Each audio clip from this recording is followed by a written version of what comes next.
Hello student, as in the last video we discussed about the transportation problem and how to solve and find the initial basic feasible solution for the balanced transportation problem.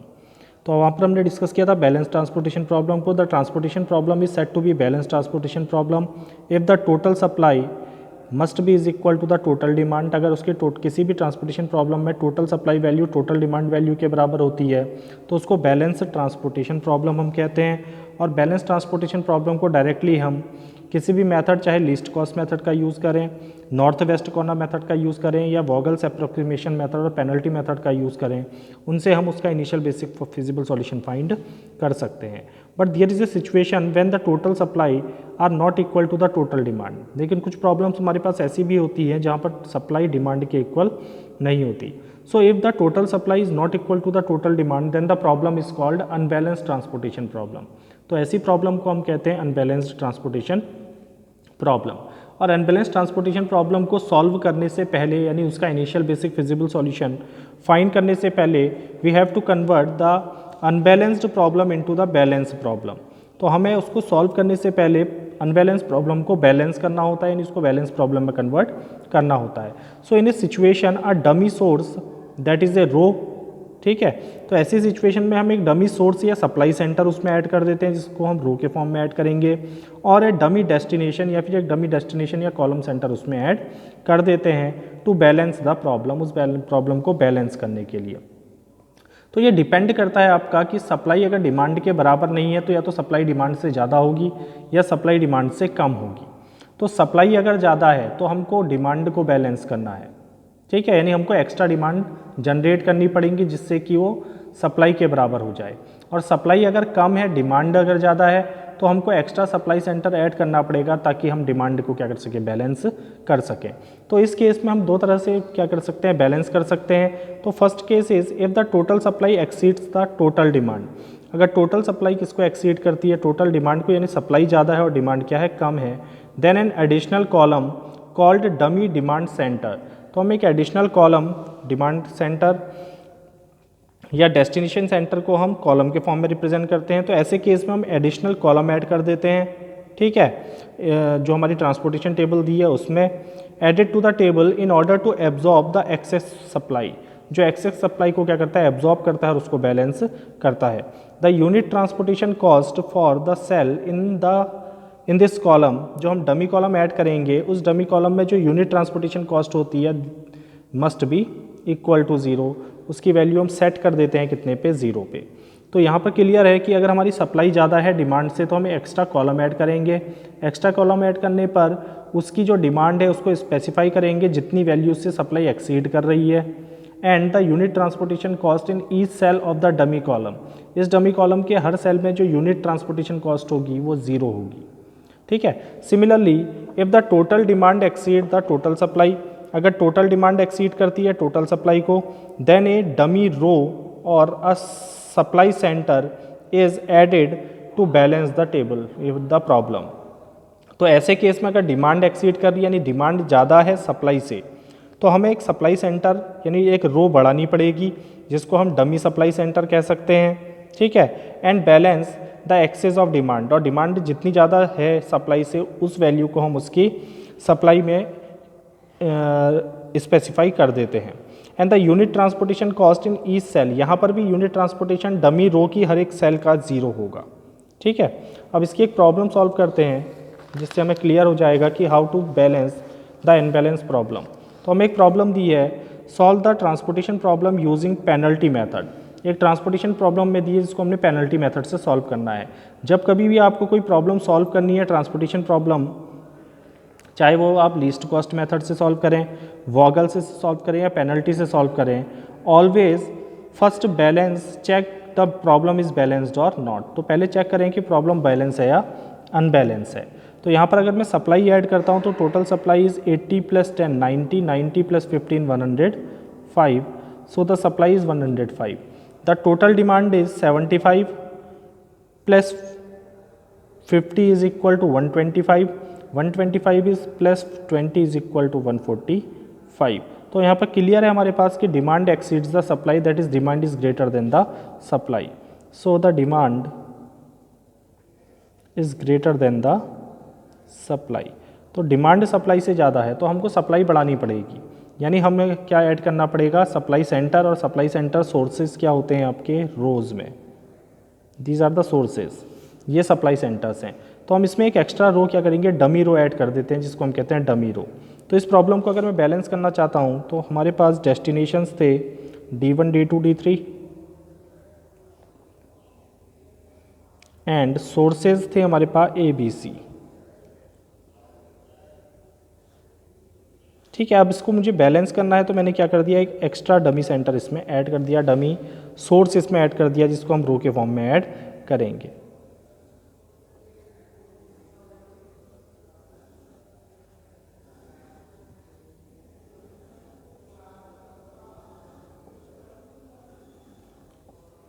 ठीक है, इधर आ जाएगी supply,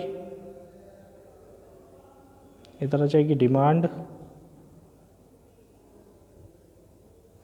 ठीक है, then represent the unit transportation cost 517, then 646, then 325 and the unit transportation cost, ये है dummy row.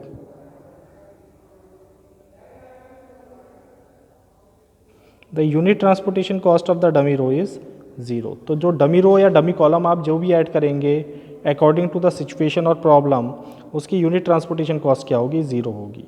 Now the supply are given as, supply हमें दी है, पहले में थी 10, दूसरे में थी 80, देन 15, डिमांड थी हमारी 75, 20 और 50। Now the total demand is, हम कह रहे थे demand is greater than supply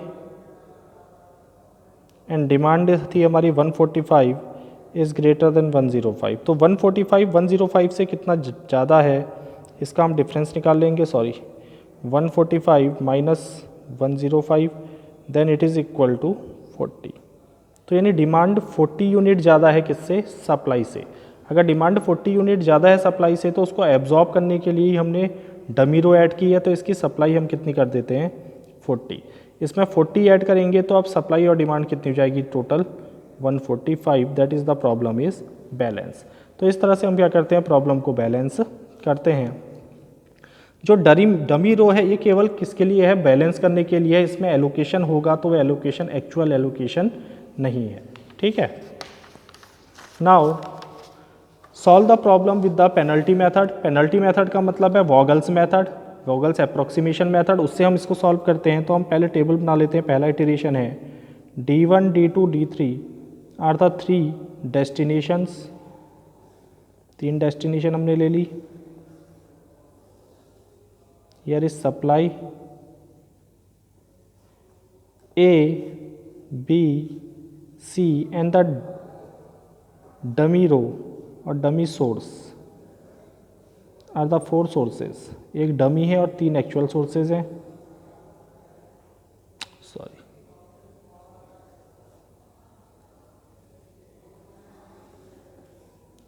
A B C and D, then this is demand। ठीक है, now the unit transportation cost are 517, then 646, then 325, then 000। ठीक है, the supply are 10 80 15 और हमने डमी में सप्लाई एब्जॉर्ब कराई थी 40 की। डिमांड है आपके पास 75 20 एंड 50 की। तो अब इसको पेनल्टी मेथड से बैलेंस हो चुकी है प्रॉब्लम। इसको पेनल्टी मेथड से सॉल्व करना है तो हम क्या करते हैं, पहले रो पेनल्टी निकालते हैं। लास्ट लेक्चर में हमने डिस्कस किया था Vogel's method. The row penalty is the difference between the smallest and next to smallest value in each row and each column। हर रो और हर कॉलम में स्मॉलेस्ट और नेक्स्ट टू स्मॉलेस्ट यानी सबसे छोटी और उससे जो बड़ी वैल्यू है उन दोनों का डिफरेंस हम निकालते हैं। तो यहाँ पर सबसे छोटी वैल्यू है 1, उससे बड़ी है 5, 5 - 1 is equal to 4। then 6 or 4, 2, then 3 and 2, 1. 0 and 0 is 0. So this is the row penalty. Now the column penalty is, अब निकालेंगे column penalty.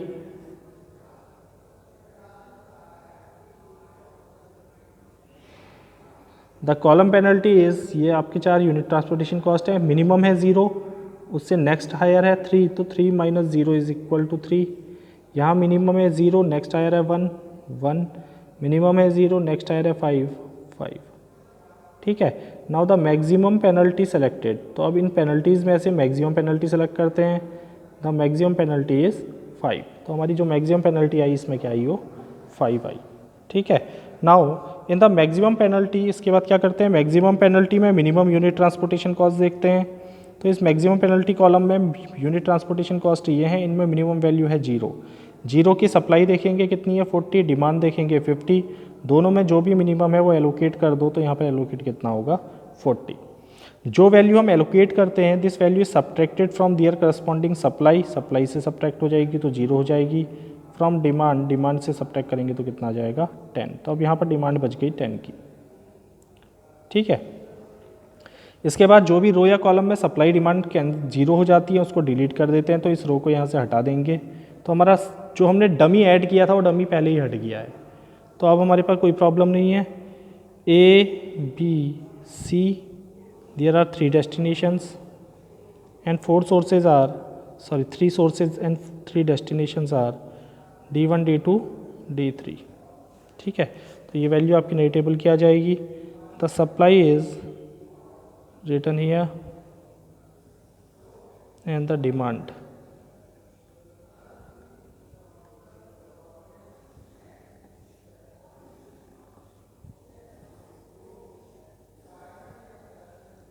Then at the unit transportation cost 517,646,325.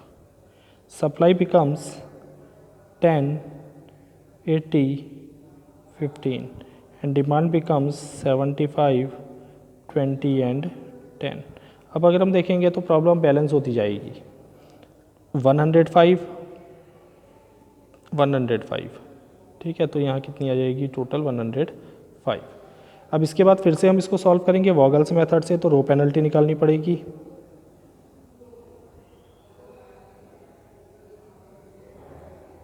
Row penalty is the difference between the smallest and next to smallest value. तो smallest है 1, next to smallest है 5. तो 5 minus 1 is equal to 4, 6 minus 4 is equal to 2, 3 minus 2 is equal to 1.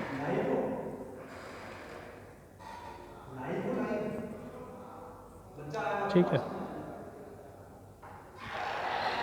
Then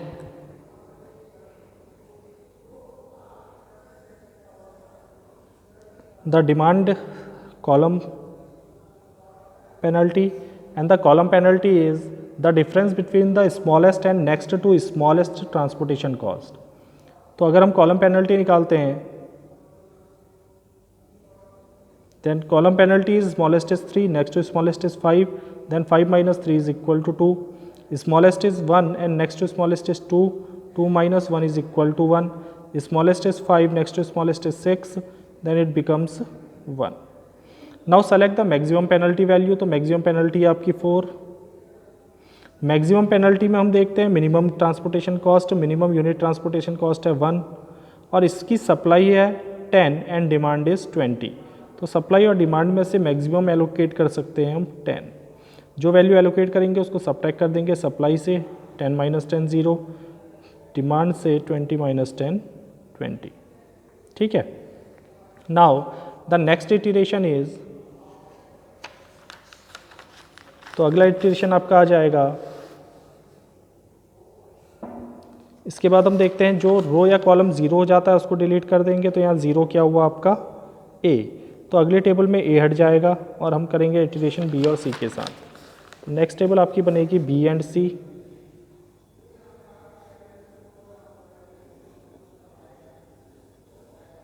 and D1, D2 and D3.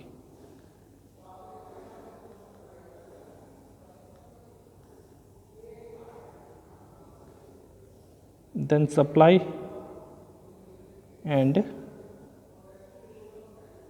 demand. ठीक है. Now the unit transportation cost is B पे है 6, 4, 6 and 3, 2, 5. Supply becomes 80 and 15. The demand becomes 75, 10 and 10. 95, 95. ठीक है. Now again find the row penalty.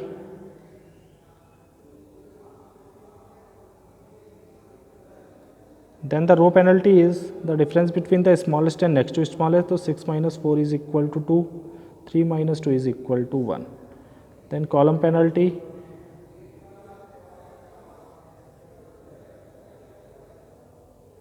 The column penalty is दो ही column दो ही रो है हमारे पास 6 और 3.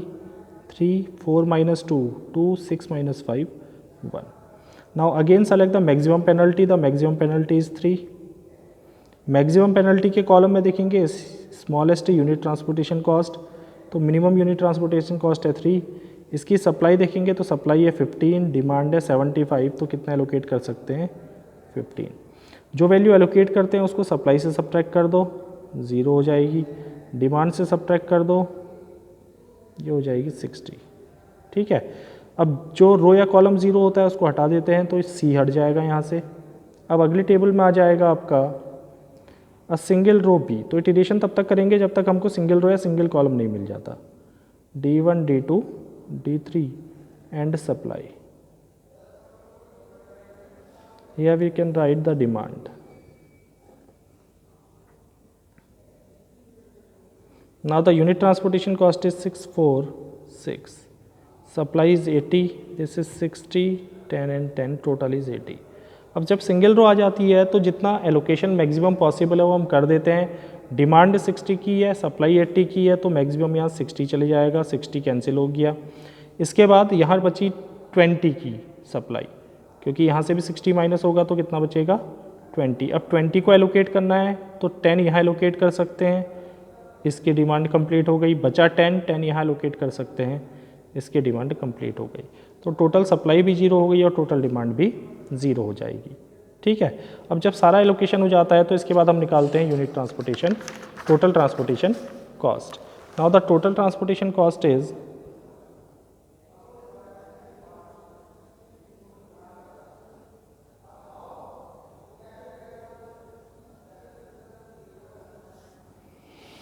जीरो पे एलोकेट किया था 40, then it is equal to 0. 1 पे एलोकेट किया था 10, then it is equal to 10. 3 पे एलोकेट किया था 15, then it is equal to 45. Then 6 पे एलोकेट किया था 60, then it is equal to 360. 4 पे एलोकेट किया था 10, देन इट इज़ बिकम्स 40. 6 पे एलोकेट किया 10, then it becomes 60. And the total transportation cost is 5, 6, 4, 10, 6, 4, 10, 20, 20 और 120. 1 की 1 carry 2 and 2 plus 3 is equal to 5. So the answer or the initial basic solution of this problem is 515 rupees.